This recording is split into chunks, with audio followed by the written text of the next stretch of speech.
Yes, the Democrat won, but it wasn't a great sway. So what does that say to you about the United States of America? What does that say to you about its citizens?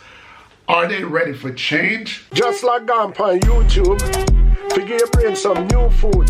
Hello people, and welcome back to the channel. If this is your first time on the channel, a special welcome to you. I ask that you check out the rest of my videos. If you like what you see, give them a thumbs up, leave a comment, but more than anything, I'm asking that you subscribe to the channel.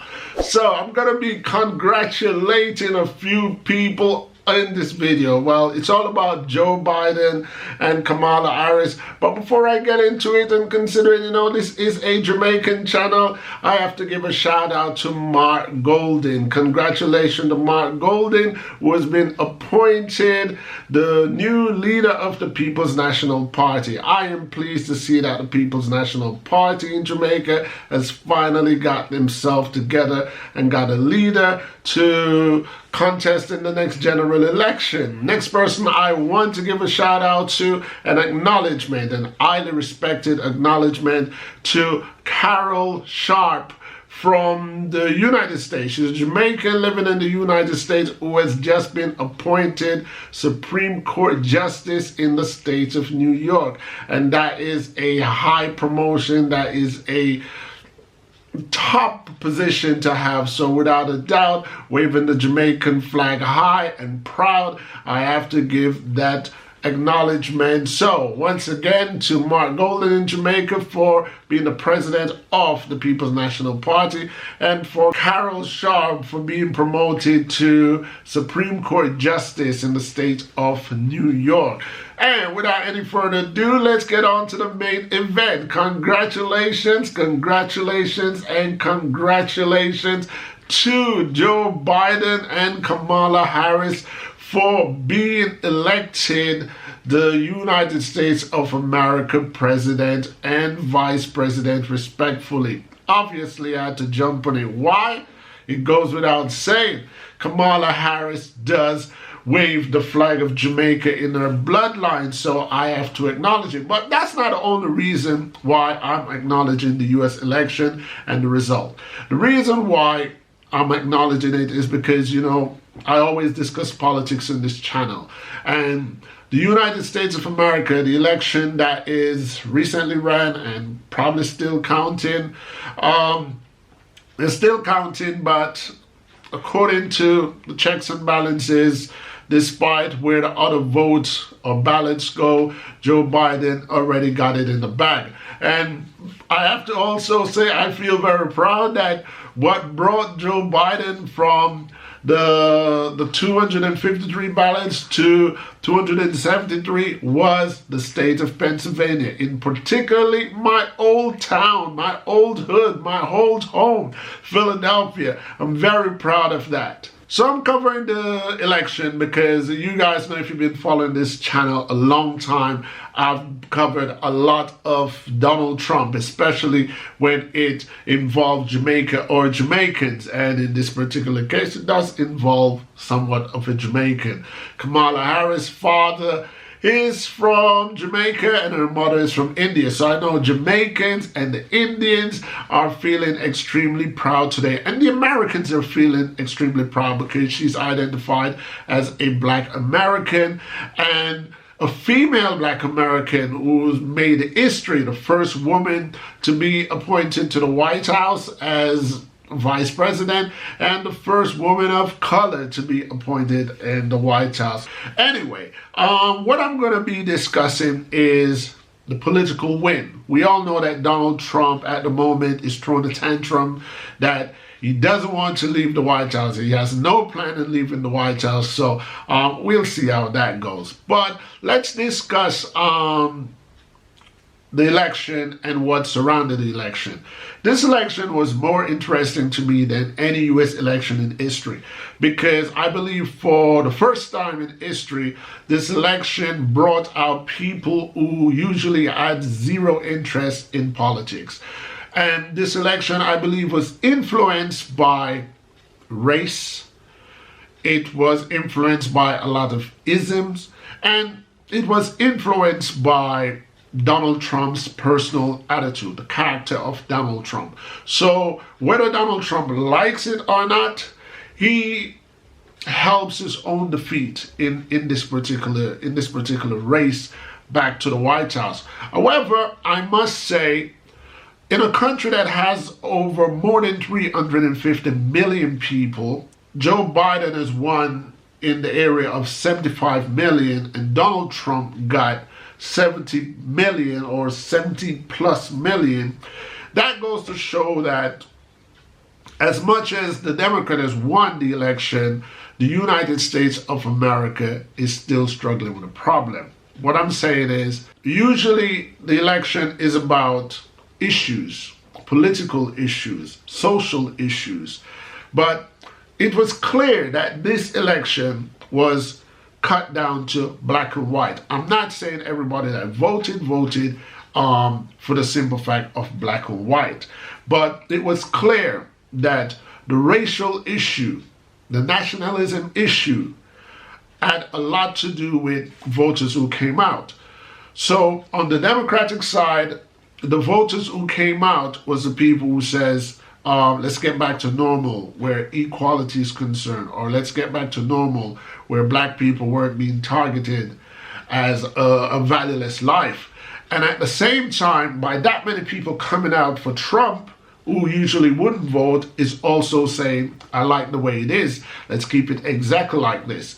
So if that's a fact, then the United States of America has a huge problem that's still standing here today. So Joe Biden, Kamala Harris winning, okay, that's a great thing. But in my eyes, that's like putting a Band-Aid on a severe cut, just a big gnash in one skin, near to the bone kind of thing.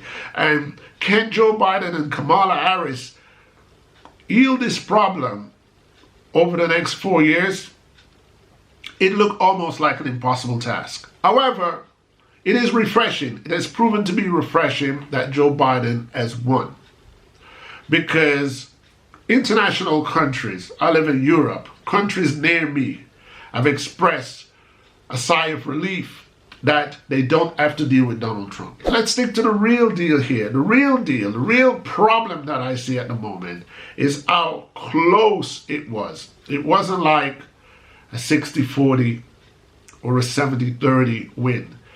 It was more like a 51-49, a 52-48. And that is troubling. As much as Democrats in America are rejoicing that Donald Trump is out and Democrats are in, and it's going to be a new day. And it is a new day because of Kamala Harris being a woman and a black woman and so on and so forth.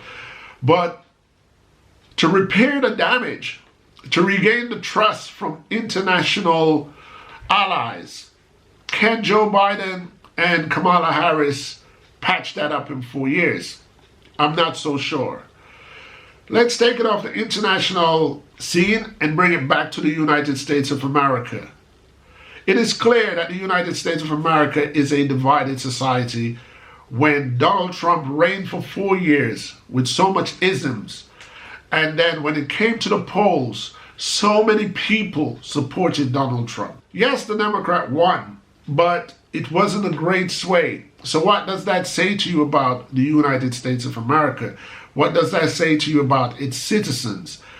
Are they ready for change? Or are they still into the static? Are they still into a divided society? I say from the result, from the reflection of the result, the United States of America is still going to be a divided, and I'm not just saying divided, a deeply divided society. And that in itself should be troubling for U.S. citizens, black and white. Because Trump supporters, let's face it, maybe Donald Trump didn't blatantly condone it, but his supporters, they tote racism. They did. They tote the divide. That slogan, making America great again, had an undertone to it. And the Republicans know that, and the rest of the world know that. Decades gone by, black man was going to prison Black and brown people was going to prison from left to right in the United States of America. And back then we thought it was bad. But during the Trump administration, it wasn't only that black and brown people was going to prison. Black people was dying at a rapid pace in some unusual circumstances. There was cases such as just being pulled over in a car, you know, asking for license and registration. Next thing you know, you're shot. And it was happening so much during Trump era that it became the norm. Let's not forget the paramount of it all, George Floyd. George Floyd and Black Lives Matter had a great effect on voters, black voters in the United States of America, because I've heard it from my own ears. People who aren't even American, people who aren't even allowed to vote in the United States of America, including myself.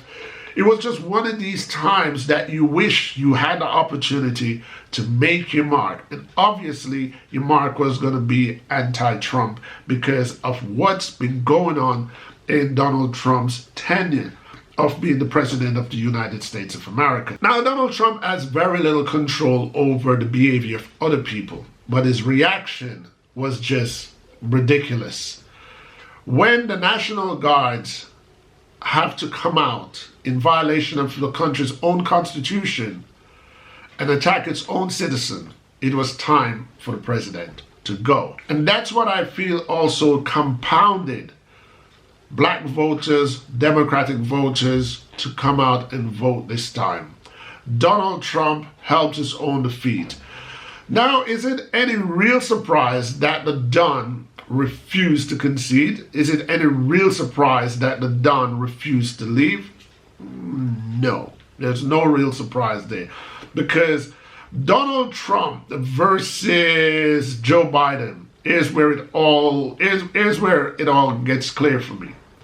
Donald Trump is a businessman, has always been a businessman, a realtor, investor in this, investor in that. Joe Biden, on the other hand, has been in politics for 30, 40 years. Joe Biden also has been a vice president with Barack Obama. So Joe Biden has the diplomacy, he has the attitude, and he has the knowledge as what to do and what not to do as a president, and how to portray himself on an international scene to create bonds with allies. And Donald Trump had no experience of that. Donald Trump is an entrepreneur who is used to calling his own shot, who is used to being the boss. And when he became president, he wanted to run the United States of America the very same way he run companies. And even though that could help in some areas, he has to also, well, it's too late now. He should have realized that unlike running a company where people work for you, this time you are working for the people. And that's where the Don lost it. Plus, he's obnoxious. He has a whole self-censor attitude. Everybody who watch my channel know that I'm not a Donald Trump fan. Even though I'm not a Trump fan, let me be as fair as I possibly can be. The only thing that I didn't like about the Biden-Kamala campaign is that, in my view, it seemed as if they were preaching more anti-Trump than what they were going to do for the country. It was more anti-Trump messages and about the pandemic, which is a good thing. But I didn't like the fact that Joe and Kamala was campaigning with an anti-Trump tone. But at the end of the day, it is what it is, and it was what it was, and they won. And I'm over the moon. I'm happy that Trump is out. Why, most of you might be wondering, why are you happy? You don't live in America. True that. But for one, I've got a child in America, so it matches who govern the country that my son lives in. And there are other people in America that I care about dearly. You guys know yourself. And secondly, the United States of America is one of those countries that one of my subscribers quoted best. when it sneezes, Jamaica catches a cold. So I am curious to see what kind of relationship will the Jamaican Labour Party form with the new elected President and Vice President of the Democratic Party of the United States of America. I've seen the relationship that Andrew Holness had with the Republican Party stroke Donald Trump before. I was never impressed, but I've seen it. So I'm interested because I want to see what relationship will the US and Jamaica have now. And hopefully, fingers crossed, Kamala has Jamaican lineage, so I'm expecting her to even visit Jamaica at one point just to tote her reign, tote her muscle. It would be a good thing for her, it would be a good thing for Jamaica. And lastly, the United States of America, it is the stage of the world, and its politics, whether we know it or not, in one way or another, affect the trade, affect the peace of all countries around the world.